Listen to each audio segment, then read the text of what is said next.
Maligayang pagbabalik sa Rai Movie Recaps. Narito na naman po tayo para sa isa na namang magandang palabas na pinamagatang Rugal na napalabas noong 2020. Ito ay patungkol sa isang mukhang nerd na lalaki na napagtripan ng mga gangster at binulag ang isang mata niya, pero dahil sa ginawa nilang yon ay nangako sa sarili niya na maghihiganti siya sa pinaka-brutal na paraan. Kaya't ano pa ang ating hinihintay? Sit back, enjoy and relax, love you. Nagsimula ang serye sa pamamagitan ng pagpapakita ng isang pulis na nagngangalang Kang Ki-bum, na bumili ng mga bulaklak upang ipagdiwang ang kanyang unang anibersaryo ng kasal kasama ang kanyang asawa. Pagdating niya sa bahay, nakita niyang bumukas ang pinto at nag-alala siya.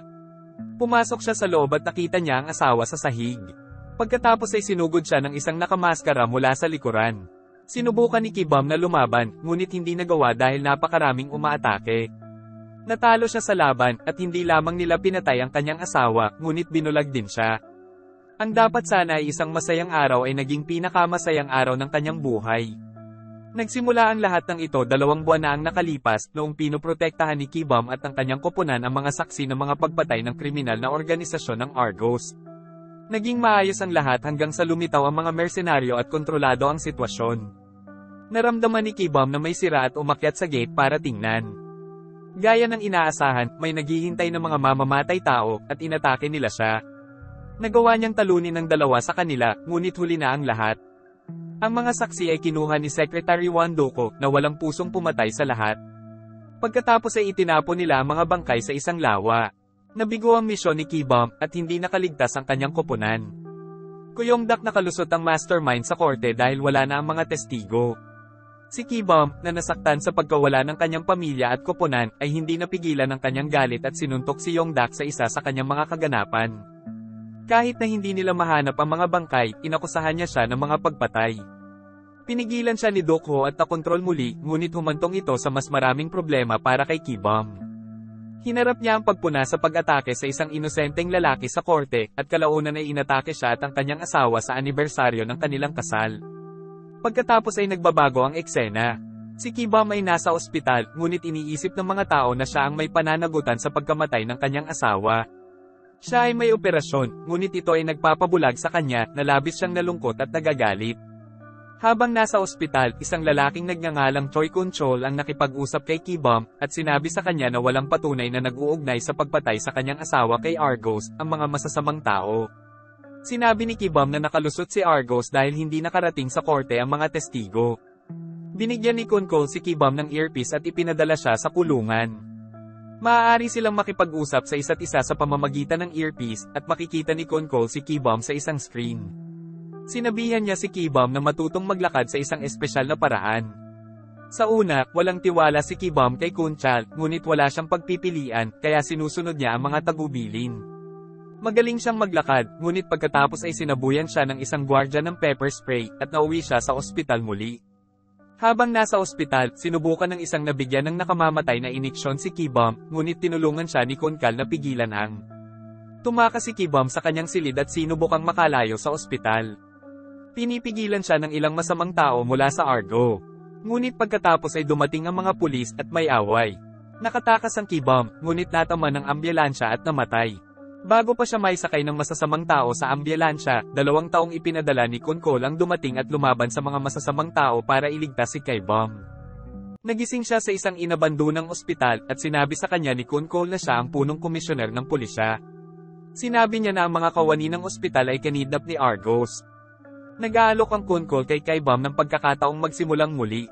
Idedeklara siyang patay, at sasailalim siya sa operasyon para makakita muli. Bilang kapalit, kailangan niyang makipagtulungan kay Kun-chol para mapabagsak si Argos. Pumayag si Ki-bum at nagpa-opera siya sa mata. Si Dr. O ay gumagawa ng operasyon at ito ay gumagana. Nakikita na naman ni Ki-bum. Pumunta siya sa punong tanggapan ng Rugal kasama si Kun-chol at ang iba pang pangkat. Sa bagong lugar na ito, nakilala ni Ki-bum ang kanyang kasamahan na si Mina nang hindi inaasahan. Pareho nilang napagtanto na hindi nila kayang protektahan ang kanilang mga mahal sa buhay noon, ngunit ngayon ay may pagkakataon na silang makamit ang hustisya laban sa mga nanakit sa kanila. Samantala, nalaman ni Dokho na si Ki-bum ay idineklara na patay pagkatapos ng pag-atake sa ospital, kahit na hindi nila nakita ang kanyang katawan. Sa isang pulong, sinabi ni Yongdak na papasok siya sa politika, at gusto niyang pakasalan ang kanyang kasintahang si Hiwon.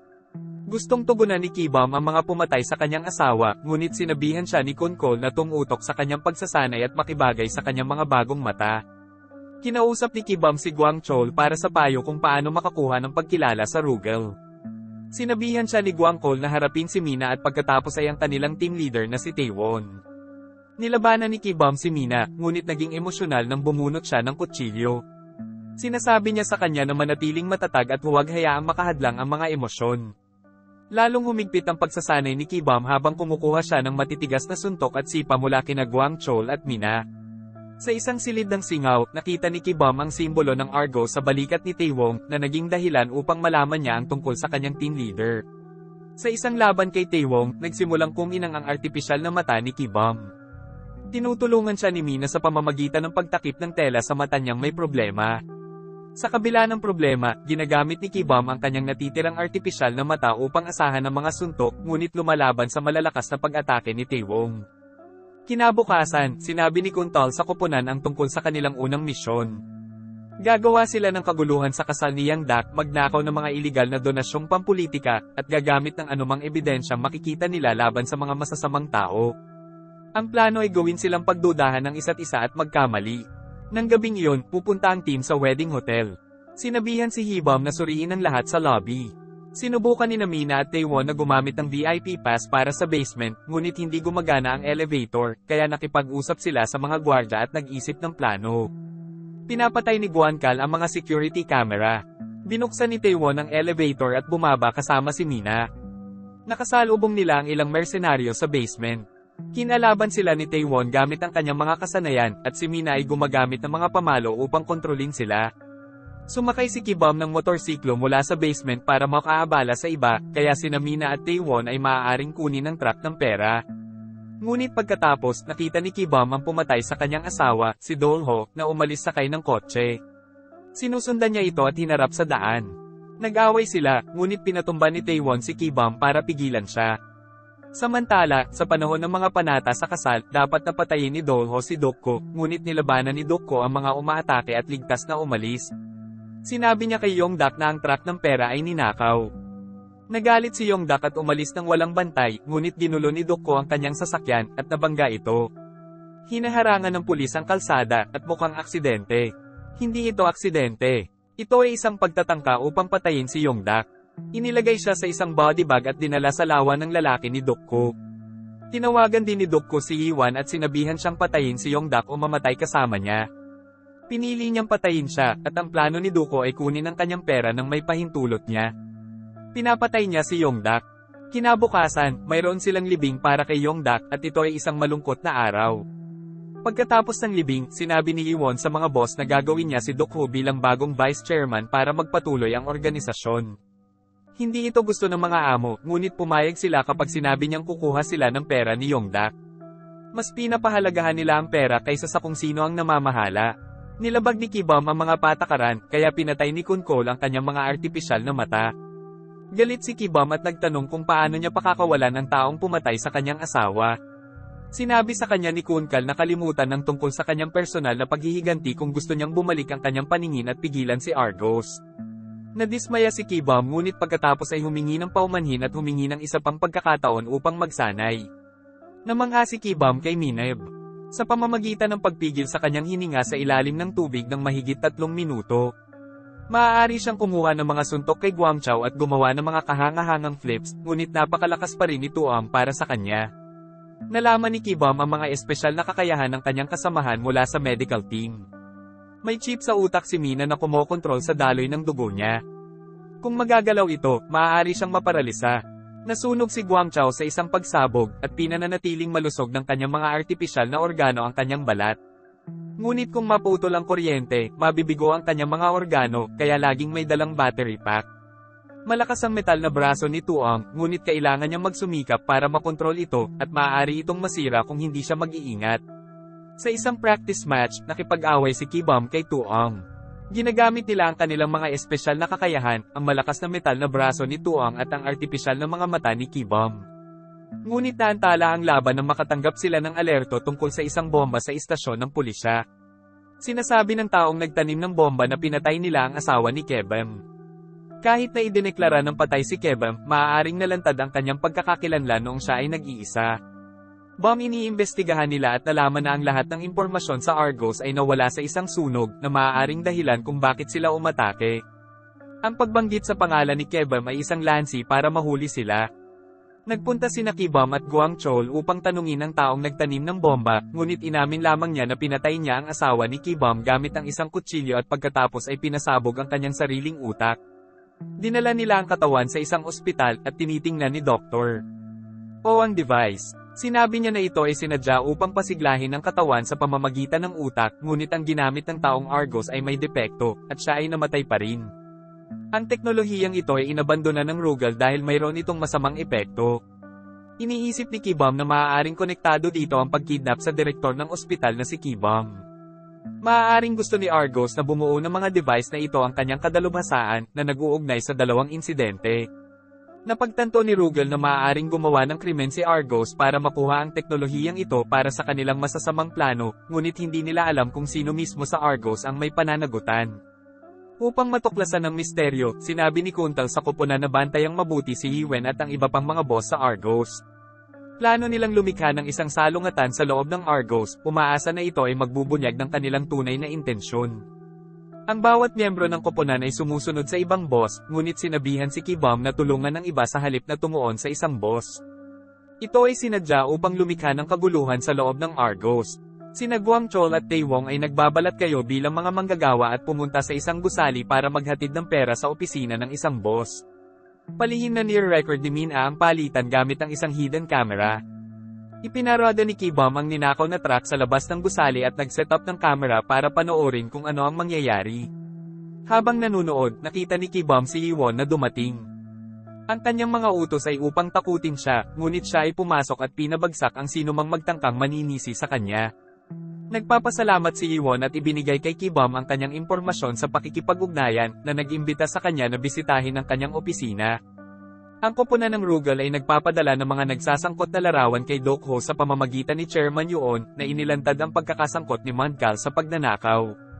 Nagalit si Dokho at hinarap si Monkal na humantong sa isang marahas na away. Ipinakita niya kay Monkal ang truck na natagpuan sa labas ng kanyang opisina, ngunit itinanggi ito ni Monkal at inakusahan si Yiwen sa pag-frame sa kanya. Near record ng Rugal team ang buong bagay sa kanilang dashcam. Naghinala si Tuong sa mabilis na pagtaas ng kapangyarihan ni Deco sa Argos. Kakaiba para sa isang sekretarya na maging vice chairman magdamag. Samantala, mas nagsasanay si Kebam at lumalakas. Isang gabi, sinundan ng team ang mga miyembro ng Argos na dumukot sa isang abogado. Tinitingnan ng abogado ang mga aktibidad ni Argo online na ikinagalit nila. Bago mapahamak ng alipors ang abogado at ang kanyang pamilya, ang Rugal team ay nakikialam na supil ang mga umaatake at nailigtas ang pamilya. Napag-alaman na si Dokko ang nasa likod ng mga kidnapping at eksperimento sa mga tao. Napilitan si director ko na tulungan siya, ngunit hindi nila matagumpay na naitanim ang mga device. Sa steam room, tinanong ni Guang Chol si Taewong tungkol sa kanyang nakaraan at kung paano siya sumali sa Rugal. Ikinwento ni Taewong kung paano pinatay ni Argos ang kanyang kapatid at gusto niyang maghayganti at protektahan ang kanyang sarili. Naging ibang tao siya dahil dito. Samantala, may plano si Kebam. Kinumbinsi niya si Bradley, isang medikal na manggagawa, na i-activate ang stimulation device. Sinusunod niya ang mga senyales at nakita niya si Dolho, ang pinuno ng seguridad, na naghihintay sa kanya. Nang makita niya si Dokho, nagsimulang sundan siya ni Kebam at itinala ng Rugal team ang lahat. Narinig ni Mina ang boses ni Dokho at napagtanto niyang siya ang may pananagutan sa pagkamatay ng kanyang kasamahan at marahil sa lahat ng iba pang masamang bagay. Sinabi ni Mina kay Kebam at hinarap nila si Dokho. Nadaig siya ni Kebam at gustong maghayganti sa ginawa niya sa kanyang mga mata at sa kanyang asawa. Ngunit lumaban si Dokho at babarilin na siya ni Kebam. Sinabihan ni Kunkal si Kebam na huminto, ngunit tinanggal niya ang kanyang earpiece at handa nang patayin si Dokho. Ngunit pagkatapos, na-deactivate ng pinuno ang mga artipisyal na mata ni Kebam, at labis itong nasaktan, kaya wala siyang magagawa. Dumating ang isang sasakyan ng pulis at nakataka si Dokho habang nasasaktan si Kebam. Dahil sa kanyang mga aksyon, nauwi siya sa isang selda. Sa isang sesyon ng pagsasanay, nakarinig si Kebam ng kakaibang boses at nakakita ng isang bagay na dahilan upang hindi siya makagalaw saglit. Kahit na walang nakitang problema ang mga, nireset nila ang programa at pinahusay nito si Kebam. Pagkatapos ng pag-reset, makikita sa isang check-up na mas malakas si Ki-Bum. Sa isang pulong kasama ang hepe, ang Ki-Bum ay nakatanggap ng seryosong babala na huwag gumawa ng anumang bagay na walang ingat. Sumasang-ayon siya na sundin ang mga patakaran ng hepe, ngunit humihingi ng ilang kalayaan upang bumuo ng pagtutulungan ng magkakasama. Ang koponan ay naging malapit na magkaibigan, at gumugol sila ng isang masayang gabi sa paglalaro ng snooker sa ilalim ng bukas na kalangitan. Ngunit nagbabago ang mga bagay nang makatanggap ang Minot ng mensahe mula sa chief para pumunta sa isang jazz show. Nag-enjoy sina Ki-Bum at Mina sa palabas hanggang sa makita ni Ki-Bum si Min-jun, isang miyembro ng Argos. Iba si Min-jun dahil sa showbiz management. Kasabay nito, sinabihan ni Dokko ang isang jazz singer na kumuha ng isang portfolio mula sa kanyang sasakyan, ngunit nakahanap siya ng droga sa loob nito at humingi ng tulong. Pinigilan siya ni Dolho at ng kanyang mga tauhan, at sinubukan siyang iligtas ni Guang Chol na humantong sa isang away. Ikinulong ng mga tauhan ni Dolho si Guang Chol at ang mang-aawit sa isang truck. Habang nagpapatuloy ang jazz show, zombie na parang mga tao na umaatake kay Min-jun. Lumaban siya sa una, ngunit sinaktan siya ni Dolho mula sa likod na nagpatamba sa kanya. Dumating si Hiwon, nasa sabik na manood ng palabas, ngunit ipinakita sa kanya ng mga tauhan ni Dokho ang isang dokumento na ikinagulat niya. Si Min-jun ay isang undercover na pulis. Pinatunayan ito ni Dokho, at binigyan niya si Hiwon ng saxophone para makaganti kay Min-jun. Habang nakikipaglaban si Ki-Bum kay Min-jun, nakikipaglaban din siya sa zombie na parang mga attacker. Tapos, nag-on ng manual control sa utak niya. At nawalan na naman siya ng kontrol. Ngunit bago siya mapatay ng isang umaatake, ang aparato sa kanyang utak ay sumasabog at pinapatay ang umaatake. Dumating si Tuong, ngunit isang grupo ng mga miyembro ng Arges ang hamarang sa kanilang usapan. Si Tuong ay lumalaban sa kanila ng mag-isa at nanalo. Pagkatapos ay umalis ang koponan upang iligtas si Wang Chol. Sinusundan nila ang signal ng GPS ni Guang Chao, at biglang lumipad ang kanyang drone. Inilunsad dito ni Tuong sa langit para hanapin si Guang Chao. Samantala, sinaktan ng mga miyembro ng Arges ang mang-aawit sa pamamagitan ng pagputol ng kanyang lalamunan. Kahit na halos hindi siya kilala ni Guang Chao, ang kanyang pagkamatay ay lubos na nakakaapekto sa kanya. Ang koponan ay dumating sa oras upang iligtas si Guang Chao, at dinala siya sa punong tanggapan para sa operasyon. Si Ki-Bum ay nakatayo sa tabi niya para sa suporta, habang ang pinuno at iba pang mga miyembro ng koponan ay nanunood sa salamin. Nalaman ni Ki-Bum mula kay Kun Chol na si Min-jun ay isang undercover na ahente. Nagpasya siyang mag-imbestiga ngunit inilihim ito. Gamit ang kanyang artipisyal na mata, sinuri niya ang footage ng CCTV at nakita niyang kidnapping ng mga tauhan ni Dokho si Min-jun. Binabangungot si Ki-Bum tungkol sa dati niyang mga kasamahan, ngunit hindi niya maintindihan ang kahulugan nito. Sinabi ni Guang Chol kay Mina na nakakita siya ng mga bangkay sa truck, ngunit hindi siya sigurado sa lahat ng detalye. Sa isang pulong, sinabi ng pinuno sa koponan ang tungkol sa mga kamakailang pagpatay sa Argos. Bumagsak ang organisasyon matapos mawala ang pinuno nito. Nagpasya silang tumuon sa pangangalap ng ebidensya. Sa isa pang pagpupulong, ibinunyag ni Yiwan ang pagkakanulo at pagkamatay ni Min-jun. Tinawag ni Moon ang mga sospek na sinusubukan ni Dokho na alisin sila isa-isa. Lumalakas ang pagtatalo na nagresulta sa mga pinsala kina Choi Yang at Moon Cole. Dinala sila ni Dokho sa kanyang lab kung saan may pagpipilian si Choi Yang. Hayaang sumabog ang kanyang ulo o ibunyag ang lokasyon ng isang listahan ng mga politiko sa lobby. Isinulat niya ang lokasyon. Samantala, plano ni Ki-Bum na pasukin ang Argos. Inayos niya ang isang pulong kay Yiwan at pinahanga niya ito sa pamamagitan ng pagkontrol sa isang kutsilyo. Inalok siya ni Yiwan ng trabaho bilang kanyang bantay, at tinanggap ni Ki-Bum na pumasok sa Argos at mang-alap ng impormasyon. Gayunpaman, nakaramdam ng inggit si Mina nang malaman niya ang tungkol kay Ki-Bum at Yiwon. Tinanong ni Taewon kung gusto niya si Ki-Bum, at sinabi niyang hindi. Pumunta ang team sa junkyard kung saan dinala si Guang Tal. Gamit ang artipisyal na mga mata ni Ki-Bum, nakita nila ang nasunog na truck na may mga bangkay. Nais ng organisasyon na makita ng pulisya ang kanilang ginawa.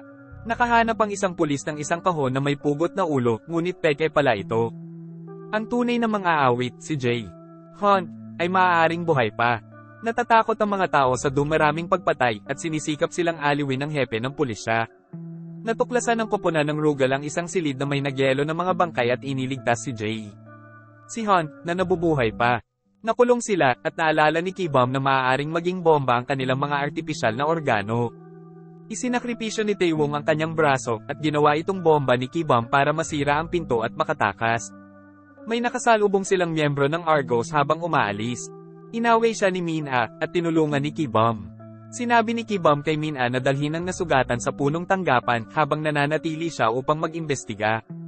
Ang natitira ay pumunta sa ospital para sa operasyon ng Taewong, at pinaplano ni Ki-bum ang kanyang susunod na hakbang. Ginagamit ni Ki-bum ang kanyang mga artipisyal na mata para maghanap ng sikretong impormasyon tungkol sa pinagtataguan ni Jokko. Pumunta siya doon, ngunit hinarap siya ni Jokko. Sinabi ni Jokko kung paano binago ng pagpatay ang kanyang buhay, at nag-alok kay Ki-bum ng pagpipilian.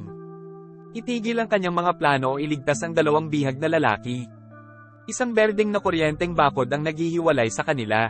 Sinubukan ni Ki-bum na iligtas ang mga lalaki, ngunit pinigilan siya ni Min-jun. Mahusay na nilabanan ni Ki-bum si Min-jun, determinadong iligtas ang mga lalaki. Nagpapatuloy ang laban, at sa wakas ay itinulak ni Ki-bum si Min-jun sa electric fence na nagpatamba sa kanya. Pagkatapos ay tinawagan ni Ki-bum si Lee-won at ibinahagi ang lokasyon ng taguan ni Jokgo. Tinatalakay nila ang isang plano upang lumikha ng takot sa organisasyon dahil nais ni Lee-won na itatag ang kanyang awtoridad.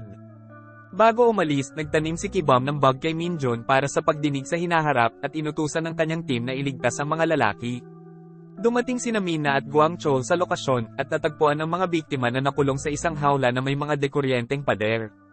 Ginabayan sila ni Ki-bum kung paano buksan ng ligtas ang hawla. Pumasok sila ngunit hindi sumasang-ayon sa paraan ng pagliligtas. Gusto ni Gwang Chol na iligtas ang dalawang lalaki ng sabay-sabay upang maiwasan ang mga bitag, habang mas gusto ni Min na hintayin si Ki-bum. Ang pagkainip ni Gwang Chol ay humantong sa isang malagim na aksidente. Natapakan niya ang isang pressure plate na naging sanhi ng pagbagsak ng hawla at napatay ang isa sa mga lalaki. Nagtatalo at nagsisisi sina Mina at Gwang Chol. Pumasok si Ki-bum, binibigyang diin ang pagtutulungan ng magkakasama at ang kanilang paparating na hamon kasama si Hong. Bumalik sa punong tanggapan, iminumungkahi ni Ki-bum na magpahinga sila. Binisita niya si Taewon na malayo dahil sa isang kasunduan na pinirmahan niya upang patunayan ang kanyang katapatan dahil sa kanyang nakaraan. Habang nagpapahinga si Tuong, mayroon siyang nakakagambalang mga panaginip tungkol sa libing ng kanyang kapatid. Isang flashback ang nagpapakita kung paano niya pinrotektahan siya noong mga bata pa sila at isinakripisyo ang sarili para iligtas siya.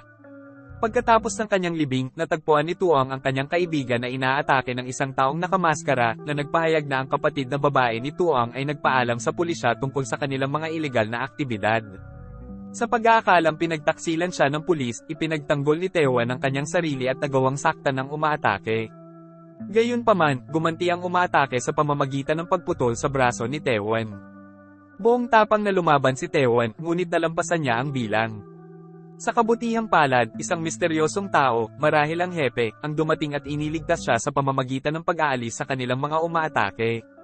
Bumisita si Ki-bum kay Taewon na walang malay at nahak sa kanyang mga file. Nalaman niya ang tungkol sa malungkot na nakaraan ni Tuong, kabilang ang pagkamatay ng kanyang mga magulang at kapatid na babae. Naaalala niya kung paano hiniling sa kanya ng isang batang babae na iligtas ang kanyang kapatid sa pamamagitan ng pag-aresto sa kanya, na humantong sa pag-aresto kay Tuong. Gamit ang isang bag sa damit ni Min-jun, natuklasan ni Ki-bum na parehong sina Dukho at Yang nanalo ang may pananagutan sa pagkamatay ni Yongdak. Isa pang source ang nagbubunyag na mayroong isang reservoir malapit sa kung saan pinatay si Yongdak na kilala bilang Argos Place of Execution. Nagpasya si Ki-bum na mag-imbestiga, kumuha ng pahintulot mula sa pinuno, at sumama kay Bradley sa isang lugar ng pangingisda. Nakahanap sila ng clue na may kaugnayan sa scuba diving na nagpapataas ng hinala. Bumisita si Ki-bum sa lokasyon at nakitang walang malay si Yongdak ngunit buhay. Nagpadala ng mensahe si Ki-bum kay Dukho mula sa telepono ni Yongdak na ikinagulat niya. Naghahanda sina Ki-bum at Bradley ng wheelchair na may lason at pansamantalang nail gun. Nang dumating si Dukho, tinambangan nila siya na nagdulot ng malubhang pinsala. Gayunpaman, iniligtas nila siya dahil sa mga paghihigpit sa tahasang pagpatay na nagpasya na dalhin siya sa punong tanggapan para sa tulong medikal. Nakialam si Min-jun sa kanilang laban na nagpapakita ng mas mataas na kapangyarihan. Habang nag-aaway sina Ki-bum at Min-jun, nakatakas si Dukho sakay ng kanyang sasakyan. Inaalerto ni Ki-bum ang koponan na nakahanap ng sasakyan ni Dukho, ngunit hindi siya. Iniligtas ni Dolha si Dukho, at dinala siya sa lab kung saan ginagamot ni Derekko ang kanyang mga sugat. Pinapalitan nila ang nahawaang balat at iniligtas ang kanyang mga laman loob na nagpapahintulot kay Dukho na mabuhay. Sa kabilang banda, ibinahagi ni Ki-bum ang kanyang teorya sa koponan tungkol sa kung paano maaaring nakaligtas si Yong-dak. Natagpuan siya ng mga diver sa reservoir, binigyan siya ng mga electric shock para buhayin siya, at ninakaw ang kanyang mga gamit na iniligtas ang kanyang buhay sa pag-aakalang maaari siyang maging kapaki-pakinabang.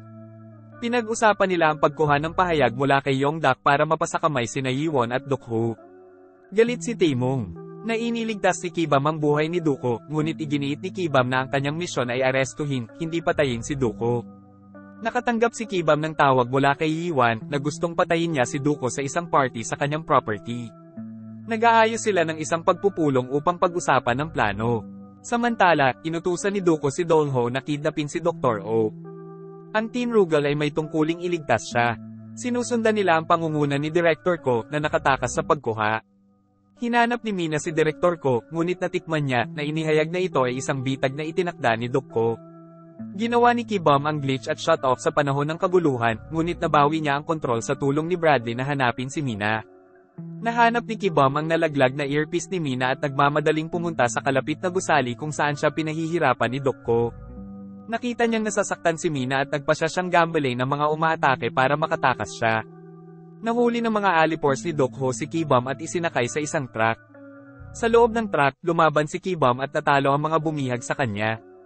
Nanatili siyang nakatago sa truck upang malaman kung saan sila pupunta. Samantala, dumating si Gwain Kal upang iligtas si Mina at tinalo ang kanyang mga umaatake.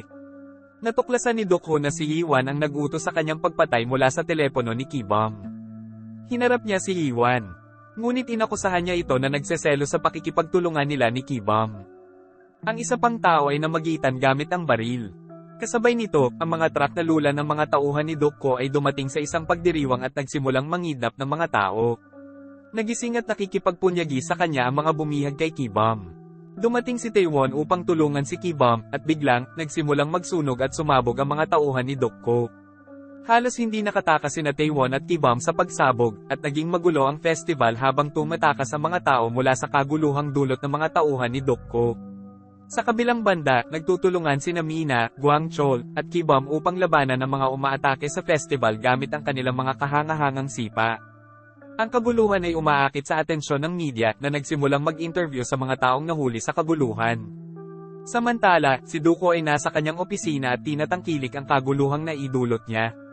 Tinanong ni Dr. Oh ang kanyang mga motibo, at ipinaliwanag ni Duk-ho na gusto niyang lumikha ng isang mas organisadong mundo na may mga na-upgrade na lalaki, kahit na ito ay dumating sa mataas na halaga. Nakikita ni Dr. Oh na katawa-tawa ang paniniwalang ito, ngunit walang pakialam si Duk-ho.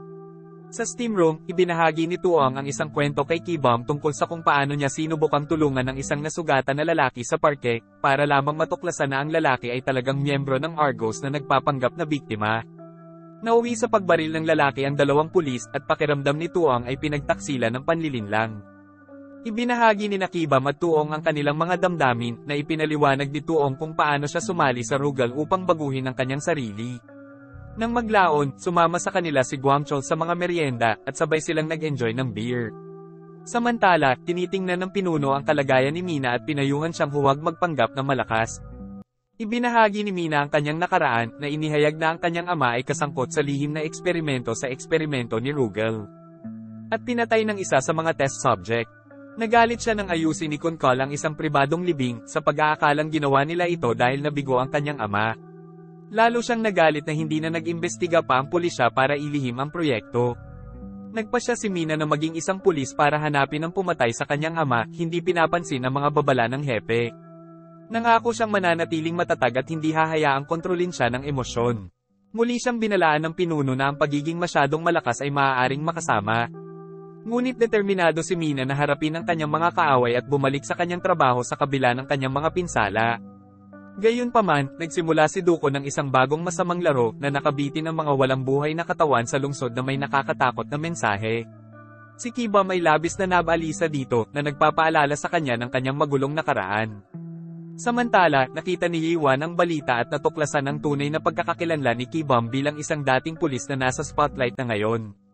Kasabay nito, nagsisikap sina Bradley at Susan na alisin ang impormasyon tungkol sa Ki-bum mula sa internet dahil hindi siya patas na ipinakita bilang isang mamamatay tao. Ang opinyon ng publiko ay lumiliko laban sa puwersa ng pulisya. Nakipagpulong ang Komisyoner General kay Kunchol at ibinahagi ang kanyang mga alalahanin tungkol sa pagtaas ng presyon sa pagpapatupad ng batas. Ibinunyag niya na ang mga ulat ng DNA ng mga kamakailang umaatake sa parke ay tumutugma sa DNA ng mga taong kinidnap sa mga hindi nalutas na kaso. Ang Commissioner General ay nagpahayag ng pagkadismaya at naniniwala na kung nabubuhay pa si Kebam, maaari nilang mahuli ang mga salarin at malutas ang mga kaso. Sa kabilang banda, nahihirapan si Kebam na may larawan bilang isang mamamatay tao, at ang kanyang mga artipisyal na mata ay patuloy na nagpapakita sa kanya ng mga nakakapinsalang imahe. Mas lalo siyang nagalit. Nakikipag-usap siya kay Bradley tungkol dito, at iminumungkahi ni Bradley na i-reset ang kanyang mga artipisyal na mata upang ayusin ang problema. Sa panahon ng pag-reset, magsisimulang matanggal ang mahalagang data, at sinusubukan ng Kebam na pigilan ito ngunit hindi nito magawa. Sa huling pagsisikap, idinidiskonekta niya ang cable upang maiwasan ang karagdagang pagkawala ng data. Samantala, ang natitirang bahagi ng koponan ay nakakakuha ng mga utos na pigilan ang mga tauhan ni Dokko sa pagbibigti ng mga katawan sa lungsod. Pumunta si Taewon sa isang abandonadong bodega, kung saan may hawak na bihag si Mooncall. Hinarap niya si Mooncall, nakipag-away sa kanyang mga alipores, at ginamit ang kanyang mekanikal na kamay upang mahuli si Mooncall bago tumawag sa mga awtoridad. Gayunpaman, nananatiling kalmado si Dokko nang malaman niya ang tungkol sa pag-aresto kay Mooncall. Mukhang hindi siya naabala at sinasabing hindi niya yun problema. Patuloy na pinipilit ng media ang pulisya, at hindi sila sigurado kung paano ito haharapin. Tinatalakay ng pinuno sa kanyang koponan kung paano susubukan ng mga maimpluwensyang tao mula sa politika, pananalapi, at batas na iligtas si Mooncall. Hinala nila na si Yiwan ang mangganguna sa mga pagsisikap sa pagsagip kaya kailangan nilang bantayan siya. Ang gusali ng opisina ng Mooncall ay magiging isang larangan ng digmaan kung wala siya. Walang magawa si Kebam dahil nakalabas na ang kanyang mukha. Pumunta si Dokko sa gusali ng Mooncall upang i-access ang kanyang safety deposit box. Kailangan niya ang pag-scan ng mata ni Mooncall para mabuksan ito. At kung sinubukan niyang gumamit ng mata ng ibang tao, masusunog nito ang mga eyeballs nila gamit ang isang laser. Sumama sa kanya si Choi Yang at si Wang Tal ay nagkunwaring janitor para manood sa kanila. Sinundan ni Taewon si Yiwan sa isang hotel at tinulungan siyang pumasok sa VIP section. Ang Commissioner General ay nasa hotel din, malamang para sa isang pulong kay Yiwan tungkol sa pagpapalaya ni Mooncall. Nolinagan ni Mooncall ang kanilang pag-uusap gamit ang isang bag na itinanim ni Taewon. Nagulat ang hepe nang malaman na sangkot ang kanyang senior at nagtatanong kung bakit sila nagdala ng pulis, dahilan para mawala ng tiwala ang mga tao sa pulisya. Itinanggi ni Yiwan ang anumang pagkakasangkot sa mga insidente at nangakong haharapin ang salarin kapag nahanap niya ang mga ito. Nag-trigger si Dr. O ng blackout sa lab ni Dokko na nagpapadala ng distress signal sa Teen Rugal. Nagmamadali ang binatilyo upang tulungan siya. Pagdating nila, nakakita sila ng mga bangkay sa buong lab. Napagtanto nila kung saan isinasagawa ni Dokko ang kanyang mga eksperimento sa mga taong inagaw. Naghiwalay sila para hanapin si Dr. O. Nakahanap si Gwincol ng mas maraming katawan, nilabanan ni Mina ang mga tauhan ni Dokko, at hinarap ni Kebam ang sarili niyang mga hamon. Sa kabila ng masusing paghahanap sa gusali, hindi nila nakita si Dr. O. Iniisip nila na maaaring inilipat siya sa ibang lugar. Nakahanap si Gwincol ng isang batang babae na may nakatanim na chip sa kanyang leeg, at dinala siya pabalik sa headquarters upang alisin ang chip bago ito mag-activate. Nag-ulat si Mina at Taewon sa hepe na hindi nila mahanap si Dr. O. Hindi naman masyadong nag-aalala ang hepe dahil naniniwala siyang hindi makikipagtulungan si Dr. O kay Dokko. At kung gagawin niya, dapat may plano siya. Kaya, sinabi niya sa koponan na ipaubaya sa kanya ang kaso ni Dr. O sa ngayon. Samantala, nag-aalala si Kebam tungkol sa kanyang mga aksyon sa lab, kung saan kinuha ng AI ang kontrol at ginawa siyang pumatay ng 2 lalaki at inatake si Taewon. Nakilala niya si Yiwon, na nagsabi sa kanya tungkol sa paghabol sa kanya ni Dolho. Nagbabahagi sila ng kape, at nagtanong si Yiwon tungkol sa pagkakasangkot ni Kebam sa pagsira sa lab ni Jokgo. Sinabi ni Kebam na hindi ito sinasadya at pinayuhan siya na layuan siya. Mukhang interesado si Yiwon at nagtanong kung maaari niya itong tawagan. Samantala, napagtanto ni Min Jun, Mooncall, at Choi Yang na ang taong Sum-Iris sa lab ni Dokko ay si Dokko ang habol, hindi sila. Sinabi ni Choi Yang kay Mooncall na sinubukan ni Dokko na i-access ang kanyang safety deposit box. Moonko, at sumiklab ang isang away. Sinuportahan ni Manjon si Dokko, ngunit humingi ng tawad si Mooncall sa kanyang naunang galit. Sa kabilang banda, nagtatrabaho ngayon si Derek Ko sa Argos. Naglabas siya ng isang video kung saan inaakusahan niya ang gobyerno at pulisya ng paggigiit sa kanya na lumikha ng mga pinahusay na sandata ng tao. Ang video na ito ay nagdududa sa mga tao sa pulisya. Nagpa siya ang nakatatanda ng hepe na putulin ang relasyon kay K-Bomb dahil nakikita niyang siya ang pangunahing problema. Ang isa pang video ay lumalabas na may isang lalaking nakamaskara na sinisisi ang gobyerno, pulisya, at K-Bomb para sa mga kidnapping at pagpatay.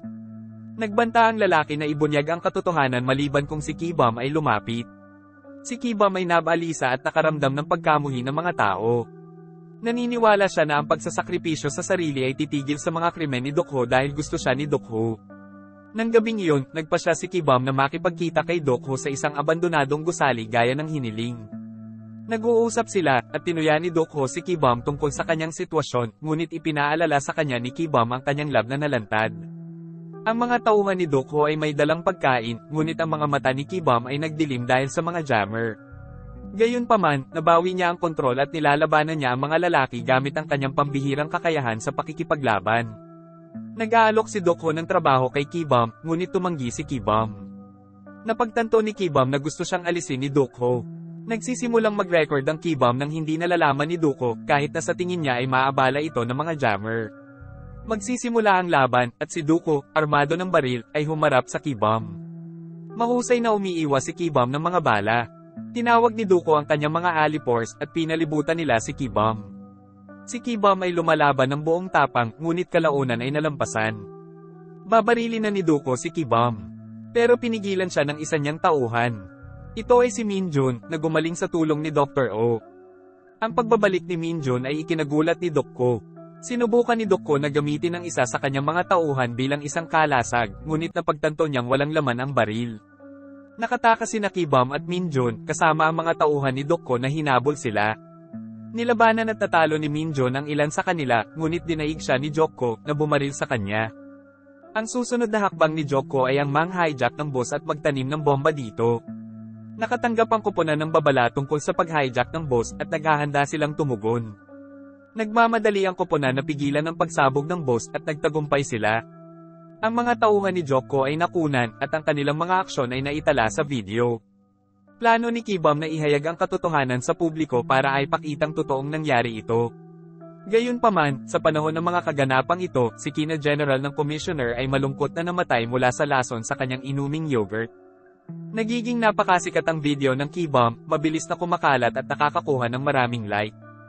Ang CCTV footage ng Rugal team ay nagpapakita sa kanila sa mas magandang liwanag, at sila ngayon ay kilala bilang Argus Hunters.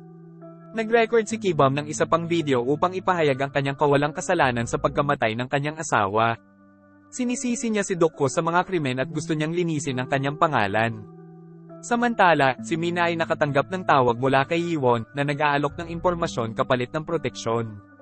Sinubukan ni Moonkal na patayin sila sa utos ni Doc Ho, ngunit sa halip ay pinatay ni Choi Yong si Moonkal. Tinanggap ni Mina ang alok at pumunta ang team para iligtas si Yiwon. Natalo nila ang mga alipors at hinanap ang katawan ni Moonkal bilang ebidensya. Ang kredibilidad ng koponan ay nadagdagan ng malaki kapag ang isang bata na ang ama at pamilya ng abogado ay iniligtas ng Team Rugal ay nag-record ng isang video na nagpapasalamat sa kanila. Ang kanyang taos-pusong mensahe ay umaalingongaw sa publiko na ginagawang mas sikat ang Team Rugal at nagpapabuti ng kanilang imahe. Sa isang madilim na twist, pinatay ni Doc Ho si Director Ko na nakitang wala ng gamit para sa kanya. Pagkatapos ay pinilit niya si Dr. O na tulungan si Min Chun na plano niyang gamitin sa masasamang bagay. Sinurpresa ni Doc Ho ang lahat sa pamamagitan ng paghiling sa pulisya sa lahat ng tao na protektahan siya mula kay K-Bomb. Nakipag-usap siya kay Officer Moonbok at nakipag-deal para aminin kung haharapin siya ni K-Bomb. Nakipag-ugnayan si Officer Moonbok kay K-Bomb at sinabi sa kanya ang tungkol sa plano ni Deco. Hindi natakot si K-Bomb at nagpas siyang makipagkita kay Deco kahit na alam niyang maaaring mapanganib ito. Kapag nagkita sila, sabi ni Deco, bumagsak si Doc Ho, bumubulong na baka buhay pa ang asawa ni K-Bomb na si Jean.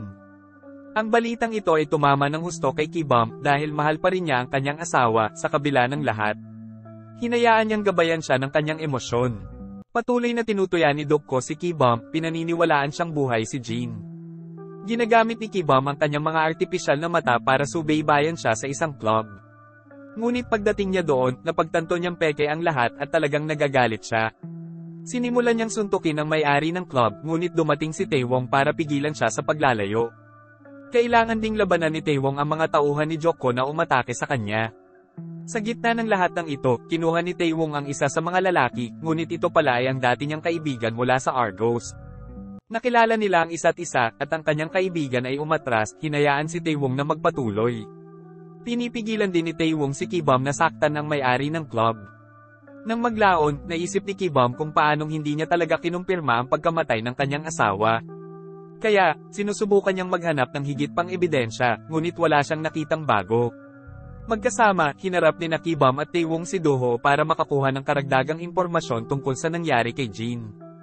Hinawakan nila si Do-ho habang tinutukan ng baril, at inamin niya na hindi niya at ang kanyang mga tauhan ang pumatay kay Jin. Pagdating nila sa apartment, nakita nilang palis ang isang tao na may maskara ng kanilang organisasyon.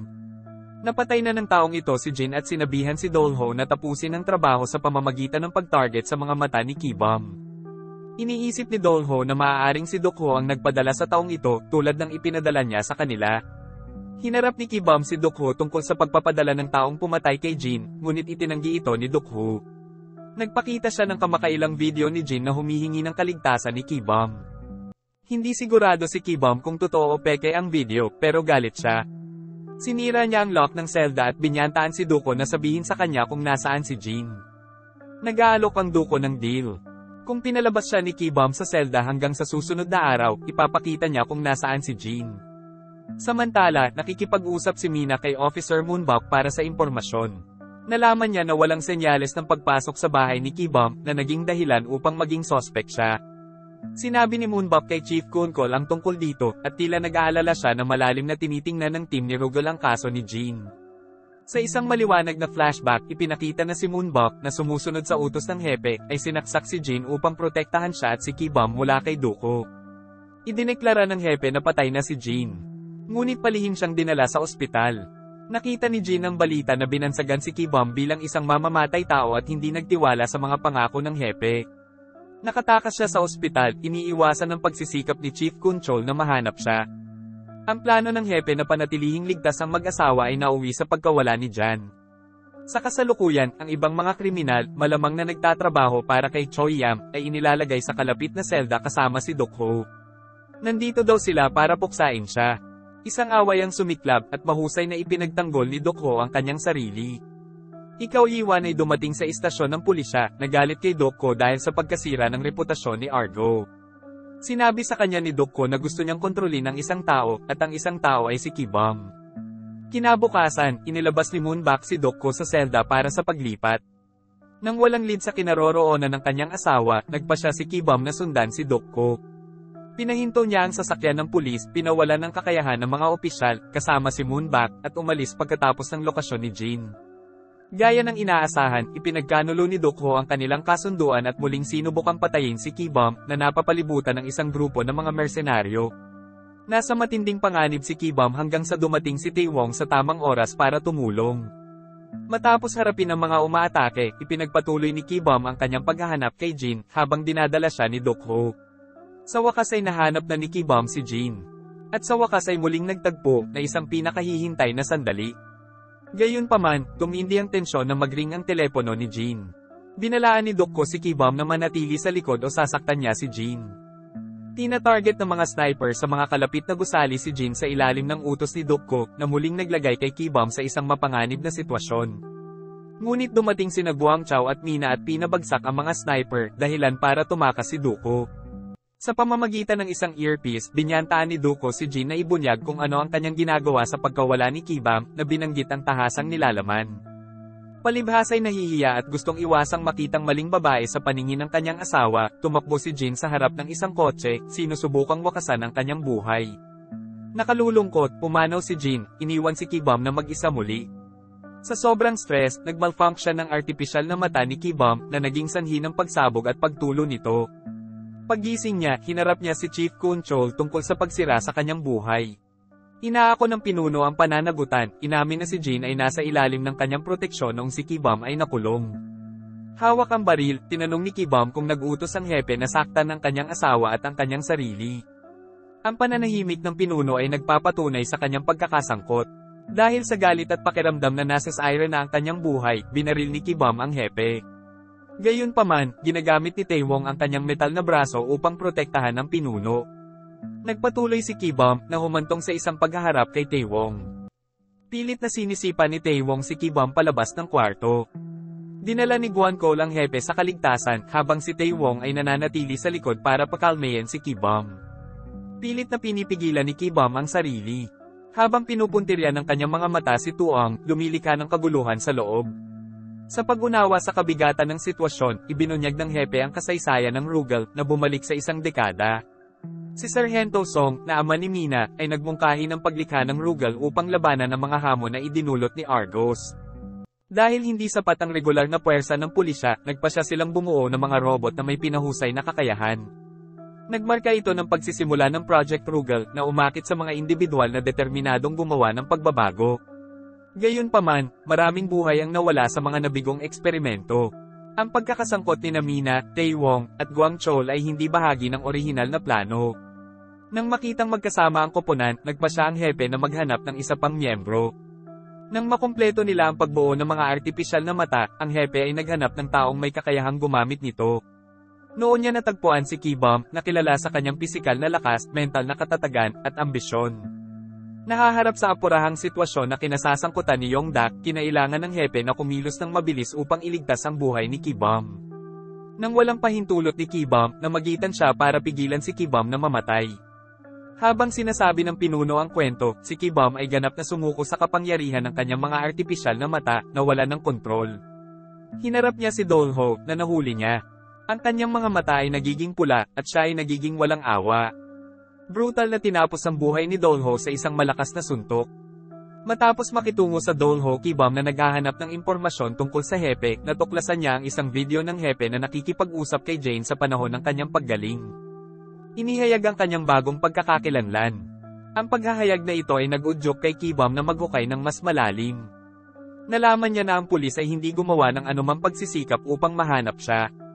Gamit ang kanyang bagong pangalan, sinusubaybayan siya ni Ki-bum sa isang hostel. Sinabi sa kanya ng may-ari ng lupa ang tungkol sa pagdurusa ni Jin, kung paano siya umiiyak araw-araw, na umaasa sa pag-asang muling makakasama si Ki-bum. Nang malaman ang tungkol sa sakit ng kanyang asawa at ang pagkakasangkot ng pinuno, nagalit si Ki-bum. Nagpasya siyang hanapin ng hepe at si Dokko. Sa kalaunan, natuklasan niya ang kanilang lokasyon at sinubukan niyang i-access ang isang mahalagang file na nauugnay sa pinuno, ngunit minarkahan ito bilang kumpidensyal. Habang papunta si Ki-bum sa punong tanggapan, nagsimulang hanapin siya ng Rugal team. Kasabay nito, nagpasya si Dokko na i-upgrade ang kanyang katawan upang tumugma sa mga kakayahan ng Team Rugal. Ay isang humingi siya ng tulong kay Dr. O para sa mga kinakailangang pagpapahusay at lumipat ng panig, na tinutulungan si Yiwa na makidnap.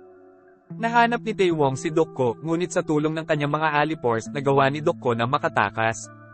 Kinausap ni Chief Control si Officer Moonbak, isiniwalat ang pagkamatay ni Jin at kung paano nalaman ni Ki-bum ang katotohanan.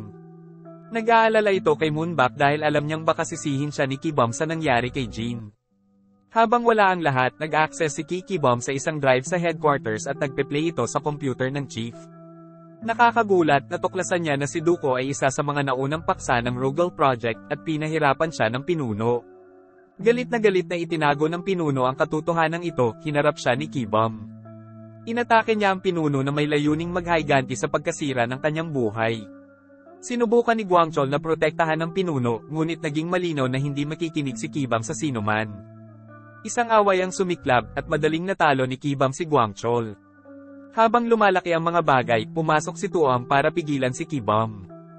Isang matinding away ang nangyari sa pagitan ni Tuong at Ki-bum. Binalaan ni Tuong si Ki-bum na tigilan na ang pananakit sa pinuno, ngunit hindi madaling magpatawad si Ki-bum.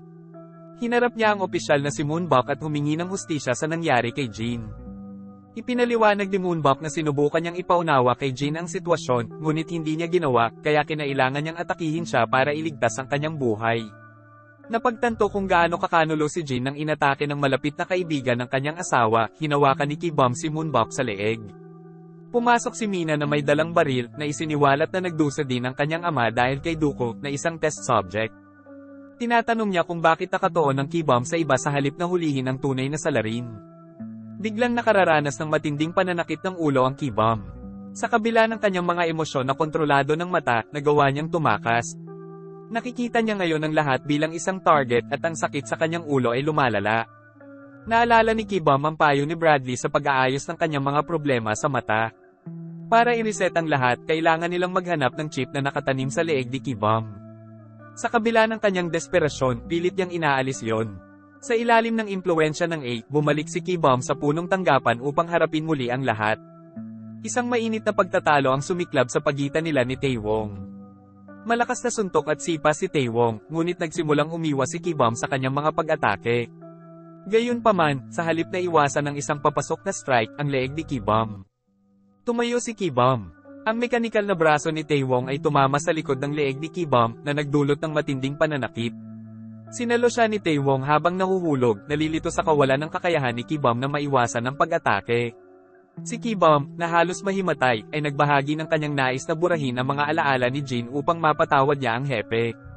Mabilis na kumilos, dinala siya ni Taewon sa punong tanggapan kung saan sinuri siya ni Bradley. Dumyugo ang bibig ni Ki-bum dahil sinadya niyang tanggalin ang chip, kumuha ng suntok kay Tuong. Sinabi ni Bradley na kailangan nilang magpasok ng bagong chip, ngunit nagbabala tungkol sa mga posibleng epekto, tulad ng pagkawala ng memorya. Ang operasyon ay matagumpay, ngunit mayroong isang twist. Nawala ang alaala ni Ki-bum. Hindi niya ma-access ang data sa kanyang mga mata. Nagpakilala si Tuong at nangakong tutulungan si Ki-bum na mabawi ang kanyang memorya. Sama-sama nilang ginalugad ang punong tanggapan, sinusubukang i-trigger ang memorya ni Ki-bum. Alaala ni Ki-bum. Nakatagpo ni Ki-bum ang pinuno ngunit hindi niya maalala ang kanilang huling pagkikita. Nang maglaon, nakipag-usap ang hepe sa isang senior advisor na nagmumungkahi na tanggalin sina Taewon at Ki-bum mula sa Rugal dahil sa kanilang mga kaguluhang nakaraan. Biglang dumating ang mga pulis sa headquarters para arestuhin sila. Sa pagtitiwala sa pinuno, nagpasya si Tuong na sumuko at sumunod si Hibon. Samantala, kumuha si Duko ng isang vial para sa sobrang lakas at hinarap sina Choyang at Iwan na natuklasan ang kanilang planong pagpatay sa kanya. Sa kanyang bagong lakas, madali silang natalo ni Duko. Napagtanto nilang nabigo ang kanilang balak. Namatay si Choyong na may bali sa leeg at nakuha ni Duko si Hiwon. Biglang nabawi ni Ki-bum ang kanyang memorya at siya at si Taewong ay inatake ng mga test subject ni Duko habang nasa kustodiya ng pulisya. Lumaban sila at tumakas sa tulong ni na Officer Moonbok at Team Rugal. Tinatakan ni Moonbok ang pinto para harangin ang puwersa ng pulisya, umaasa sa kapatawaran ni Ki-bum. Samantala, galit na galit si Chief Kuntal Superior sa pagtakas ni na Taewong at Ki-bum at sinisisi ang hepe. Sinubukan ni Taewong na makipag-ugnayan sa pinuno, ngunit walang tugon. Sa punong tanggapan ng Rugal, hinarap ni Taewong ang hepe tungkol sa kanyang mga intensyon. Inamin ng hepe na siya ang nasa likod ng planong alisin sina Taewong at Ki-bum. Tinanong ni Taewong kung talagang nagbabanta sila at iginiit ng pinuno na ginawa nila.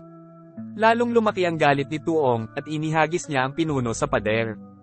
Nang malaman niyang sinadyang hayaan ng pinuno na masugatan ng kanyang braso ng mga mersenaryo, mas nagalit si Tuong. Inatake siya ng dalawang mersenaryo na may hawak na espada, ngunit natalo sila ni Tuong. Sa kaguluhan, nakaharap ang Tuong ni Tuong sa hepe na may hawak na baril ngunit pilit itong ginagamit. Nahulog ang pinuno kay Tuong na sa una ay gustong pumatay sa kanya, ngunit nagpa siya na iligtas siya. Sa pag-alis ni Tuong, isang putok ng baril ang narinig at ipinahayag na binawian ng buhay ng hepe ang kanyang sariling buhay. Sa kabilang banda, nakatanggap si Ki-bum ng distress message mula kay Yiwon at nagmamadaling pumunta sa bagong lab. Iniligtas niya sina Yiwan at Dr. O gamit ang kanyang mga kasanayan sa pakikipaglaban, walang kahirap-hirap na tinatalo ang mga hadlang. Samantala, sinalakay ni Duko ang punong tanggapan ng Rugal at tinalo si Guangchol. Dinala niya si Guangchol sa bago niyang lab. Sa isang nakakagulat na pagliko, si Guangchol ay naturukan ng isang substance na nagiging isang walang awa na mamamatay tao. Inaatake niya ang mga doktor pagkatapos magising. Nakatagpo ni Ki-bum si Gua Introl sa kanyang rescue mission at nag-away sila. Nagawa ni Ki-bum na eye-off ang device na kumokontrol sa mga aksyon ni Gua Introl gamit ang teknik mula kay Bradley na nagtatapos sa laban. Sa gitna ng kabuluhan, sinubukan ni Mina na iligtas si Dr. O, ngunit tinambangan siya ng isa sa mga tauhan ni Duko at nasaksak sa tiyan. Pumasok si Tuong, pinoprotektahan si Mina mula sa isang putok ng baril at tinalo ang umaatake gamit ang kanyang mekanikal na braso. Inaalagaan ni Dr. O ang mga pinsala ni Guangchol at Mina sa mas ligtas na lugar.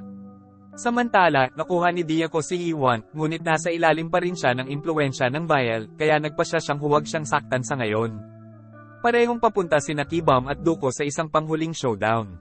Muling tinurok ni Duko ang sarili para sa lakas. Nagaganap ang labanan sa punong tanggapan ng Rugal, kung saan ang Duko ay nagpapakita ng hindi kapani-paniwalang lakas. Paulit-ulit niyang pinabagsak si Kibam, ngunit nagawa ni Kibam na saksakin ng panulat si Duko sa jugular, na nagdulot sa kanya ng labis na pagdurugo at sa huli ay natalo siya. Sinalakay ng pulisya ang bagong lab, iligtas ang mga biktima, at arestuhin ang mga kriminal. Si Iwan ay naging pinuno ng Argos, ngunit inaresto ni Kibam na may ebidensya mula sa mga audio recording. Sinasabi niyang may impluwensya siya sa pulisya, ngunit naaresto pa rin. Sa huli, nagpaalam si Teen Rugal. Tinanggap ni Taewon ang pag-aresto at inamin ang kanyang mga nakaraang krimen. Makalipas ang isang taon, namimiss ni Mina ang figure ng kanyang ama. Nagsimula si Gwangkol ng kumpanya ng Surir, at doon nagtatrabaho si Taewon. Nagsimula si Kibam ng isang pribadong kumpanya ng seguridad, at lahat ay nagsisimula ng mga bagong araw. At dito na nga nagtatapos ang palabas na Rugal. Maraming salamat sa panunood.